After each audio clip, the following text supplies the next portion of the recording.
Hi, welcome to Trade Techies. This is Harif Prasad. Share market பேசிக்ஸில் நம்ம part 1 to part 4ல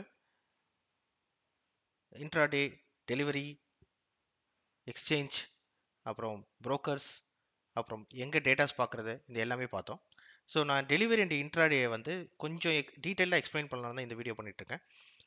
இன்றைக்கி வந்து delivery, cash market and intraday என்னென்னா அந்த terms என்ன ஷேர் மார்க்கெட்டில். ஸோ இதுதான் நம்ம இன்னைக்கு கவர் பண்ண போகிறோம். முதல்ல டெலிவரி. ஸோ டெலிவரின்றது என்ன? நம்மக்கிட்ட என்ன கேஷ் இருக்கோ அந்த கேஷுக்கு ஒரு பர்டிகுலர் ஸ்டாக்கோட வேல்யூ வந்து நம்ம பை பண்ண போகிறோம். ஃபார் எக்ஸாம்பிள் என்கிட்ட வந்து ஒரு 10,000 ருபீஸ் இருக்குது. ஸோ அந்த 10,000 ருபீஸ்க்கு நான் எந்த ஸ்டாக்கு டிசைட் பண்ணதுக்கப்புறம், ஃபார் எக்ஸாம்பிள் நான் வந்து என்கிட்ட 10,000 ருபீஸ் இருக்குது. அதில் வந்து நான் இப்போ எஸ்பிஐ வாங்க போகிறேன். ஃபார் எக்ஸாம்பிள் எஸ்பிஐ வந்து 100 ருபீஸ் ப்ரைஸில் ட்ரேட் ஆகிட்டு இருக்கு அப்படின்னா, நான் இந்த வாங்கும் போது எனக்கு 100 ஷேர்ஸ் நம்பர் ஆஃப் ஷேர்ஸ் வந்து எனக்கு அலர்ட் ஆகும். நான் இது வந்து மேக்ஸிமம் 100 ஷேர்ஸ் வாங்கலாம். இதுக்கப்புறம் ட்ரேடிங் அக்கௌண்ட்லேருந்து நான் ட்ரேட் பண்ணிட்டேன், இதை பை பண்ணிட்டேன், எனக்கு அலர்ட் ஆகிடுச்சு. என்னோட டிமேட் அக்கௌண்ட் வரத்துக்கு இதுக்கு வந்து ஒரு 1 to 2 டேஸ் ஆகும்.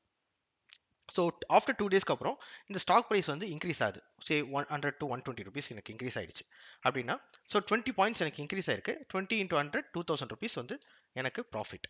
ஸோ இந்த 2000 ருபீஸ் ப்ராஃபிட்டை வந்து நான் புக் பண்ணிடலாம். இல்லை நான் 150 ருபீஸ் போச்சுன்னா 50 ருபீஸ் எனக்கு வந்து ப்ராஃபிட்டு. ஸோ 5000 ருபீஸ் எனக்கு ப்ராஃபிட் வந்துச்சு. ஸோ நான் அப்போ வந்து நான் செல் பண்ணிட்டு போயிடலாம். ஸோ இதுதான் வந்து நார்மலான டெலிவரி எடுக்கிறது.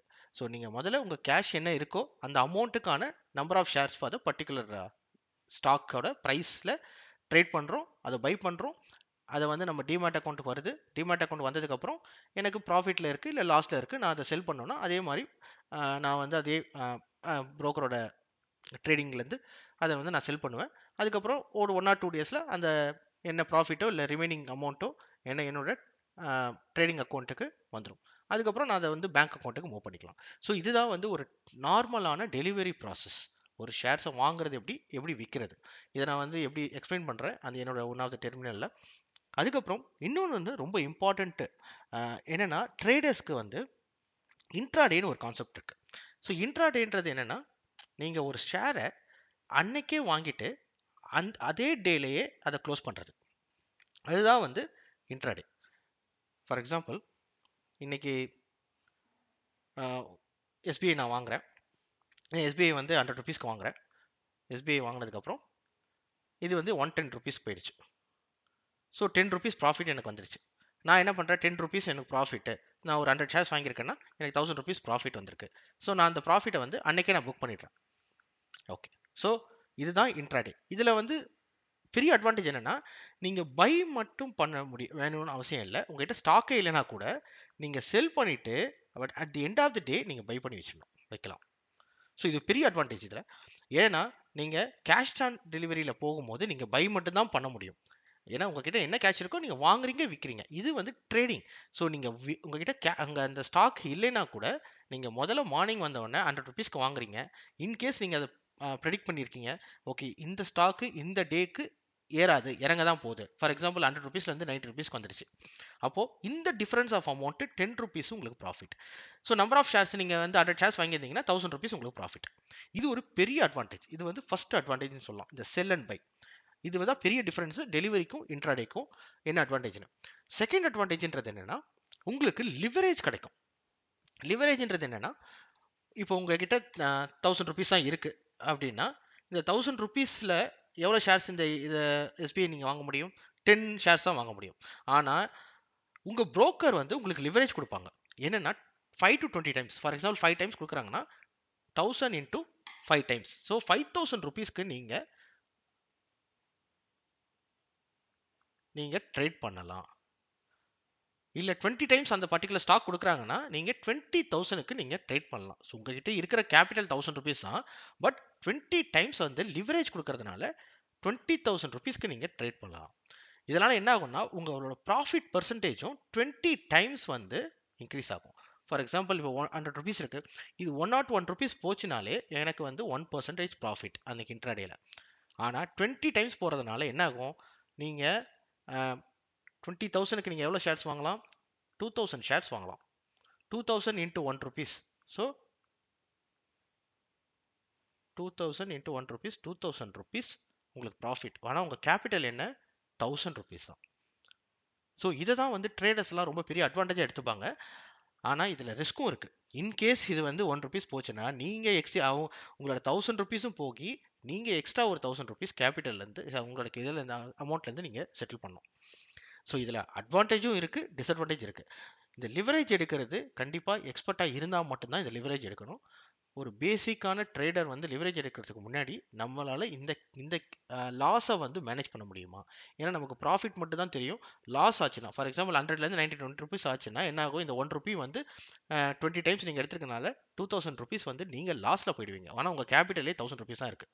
அப்போது நீங்கள் எக்ஸ்சேஞ்சுக்கு உங்கள் ப்ரோக்கருக்கு 1000 rupees ரிட்டர்ன் இன்னும் அடிஷ்னலாக பண்ண வேண்டியது இருக்கும். அதுக்குள்ளேயே ப்ரோக்கர் வந்து இந்த 0.2 0.3% வரும்போதே அவங்க க்ளோஸ் பண்ணிடுவாங்க. ஸோ இந்த லிவரேஜ் என்னன்னா உங்களுக்கு அடிஷ்னல் மணி அவங்க தராங்க.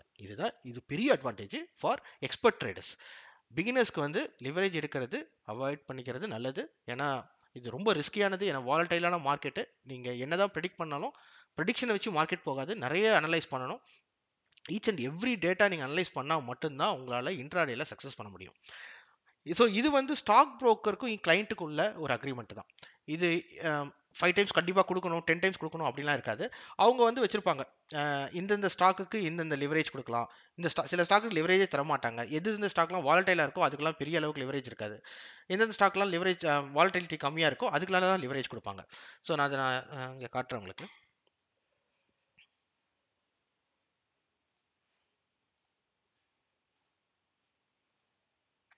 ஸோ இதான் வந்து ஜெரோதா. இது என்ன ஒன் ஆஃப் த அக்கௌண்ட். இந்த அக்கௌண்ட்டில் பார்த்தீங்கன்னா அவங்க வெப்சைட்டில் வந்து எந்தெந்த ஸ்டாக்குக்கு இது வந்து equity market, equity cash segment. So margin for equity intraday trades. So margin எவ்வளோ தராங்க அப்படின்னு. இப்போ எஸ்பிஐயில் பார்த்தீங்கன்னா எஸ்பிஐ இந்தியாவுக்கு வந்து 6 டைம்ஸ் லிவரேஜ் தராங்க எம்ஐஎஸ் ஆர்டருக்கு.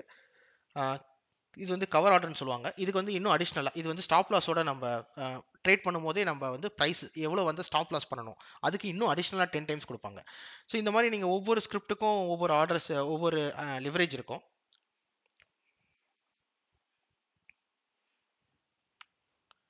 ஃபார் எக்ஸாம்பிள் இங்கே பார்த்தீங்கன்னா இப்போ டாபருக்கு வந்து 13 டைம்ஸ் லிவரேஜ், பவர் கிரிட்டுக்கு 12 டைம்ஸ், டாக்டர் ரெட்டி லேப்ஸ்க்கு வந்து 12 டைம்ஸ்.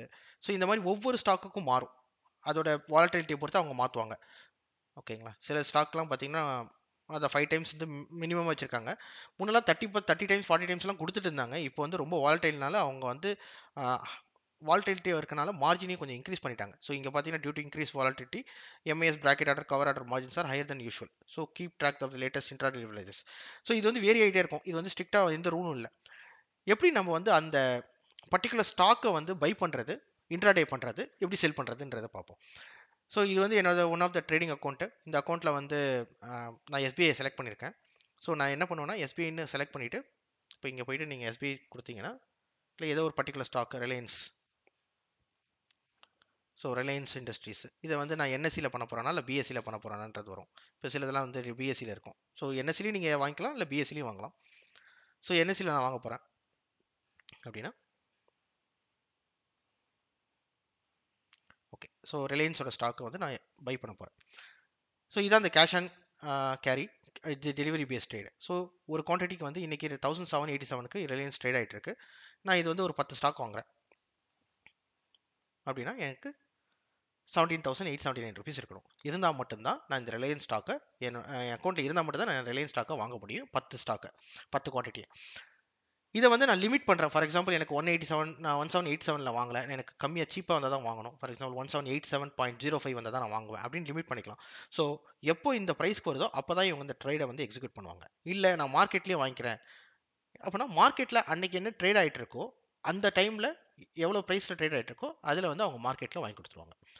இன்னொன்று வந்து இன்ட்ராடே. ஸோ இப்போ பார்த்தீங்கன்னா இங்கே இந்த 10 ஸ்டாக்ஸ் வாங்குறதுக்கு எனக்கு 17,879 வேணும். இந்த இன்ட்ராடேன்னு போன உடனே இந்த லிவரேஜ் கம்மியாயிடும். பார்த்தீங்கன்னா 10 டைம்ஸ் உங்களுக்கு கம்மியாயிடுச்சு, ஆல்மோஸ்ட் 10 டைம்ஸ் கம்மியாயிடுச்சு. ஸோ இந்த 10 ட்ரேட்ஸ் அதாவது 17,000 ஒர்த் ஆஃப் இந்த ஷேரை வந்து நம்ம ஜஸ்ட் 1976 ஒரு 2000 rupees இருந்தாலே நீங்கள் ட்ரேட் பண்ணிக்கலாம். அகைன் நீங்கள் மார்க்கெட்டில் போடுறீங்களா இல்லைனா ப்ரைஸ் வந்து லிமிட் பண்ணிக்கிறீங்களா.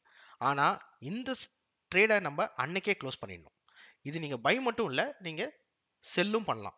ஸோ செல் பண்ணிவிட்டு அன்னைக்கு டேக்குள்ளே உங்களுக்கு ப்ராஃபிட் வந்தாலும் லாஸ் வந்தாலும் அன்னைக்கு 3:30க்குள்ளே நீங்கள் க்ளோஸ் பண்ணிடலாம். இல்லை எனக்கு வந்து ஜஸ்ட் 30 மினிட்ஸ்லேயே எனக்கு ப்ராஃபிட் வந்துடுச்சு, நீங்கள் அதை வந்து செல் பண்ணிவிட்டு வெளியே வந்துடலாம். ஸோ இதுதான் வந்து இன்ட்ரா டேன்றது. இதில் வந்து உங்களுக்கு கவர் ஆர்டர், இப்போ நான் சொன்னல, இந்த இப்போ நார்மலான ஒரு மார்ஜின் 1976 கவர் ஆர்டர் போட்டிங்கன்னா உங்களுக்கு ஸ்டாப் லாஸ் வந்துடும். இந்த மார்ஜின் இன்னும் ரெடியூஸ் ஆகிடும். பார்த்தீங்கன்னா 1900 1100, பட் நீங்கள் ஸ்டாப் லாஸ் கண்டிப்பாக போடணும். ஸ்டாப் லாஸ்ன்றது உங்களோட கேபிட்டலில் உங்களோட ரிஸ்க் அப்பிடேட்டை பொறுத்து இருக்குது. ஸோ நான் வந்து ஒரு 10 ருபீஸ் வரைக்கும் நான் வந்து லாஸ் வந்து என்னால் மேனேஜ் பண்ண முடியும் அப்படின்னா நீங்கள் வந்து ஸ்டாப் லாஸ் ஃபார் எக்ஸாம்பிள் 1783க்கு வந்தால், இன்கேஸ் நான் எக்ஸ்பெக்ட் பண்ணுறேன் இது வந்து இந்த ப்ரைஸ் வந்து இன்க்ரீஸ் ஆகும் இல்லை டிக்ரீஸ் ஆச்சுன்னா 1783க்கு வரும்போது எனக்கு ட்ரிகர் ஆகிடும். ஸோ இது வந்து ஸ்டாப் லாஸ் ட்ரிகர் பண்ணுற ப்ரைஸ். எக்ஸ்கியூஸ். ஸோ இந்த 4 ருபீஸ் இன்டூ 10 400 ருபீஸ் எனக்கு அன்னைக்கு லாஸ் ஆகிடும். 400 ருபீஸ் இந்த மார்ஜின்லேருந்து என்னோட கேபிட்டல்லேருந்து மைனஸ் பண்ணிவிட்டு எனக்கு மிச்சத்தை வந்து என்னோட அக்கௌண்ட்டில் செட்டில் பண்ணிவிடுவாங்க. ஸோ இதுதான் வந்து intra day and delivery. So இந்த 2 டிஃப்ரென்ஸை தான் நான் இந்த வீடியோவில் கவர் பண்ண நினச்சேன். உங்களுக்கு ஏதாவது டவுட்ஸ் இல்லை கொரிஸ் இல்லை சஜஷன் ஏதாவது இருந்துச்சுன்னா கமெண்ட் செக்ஷனில் கமெண்ட் பண்ணுங்கள். தேங்க்யூ.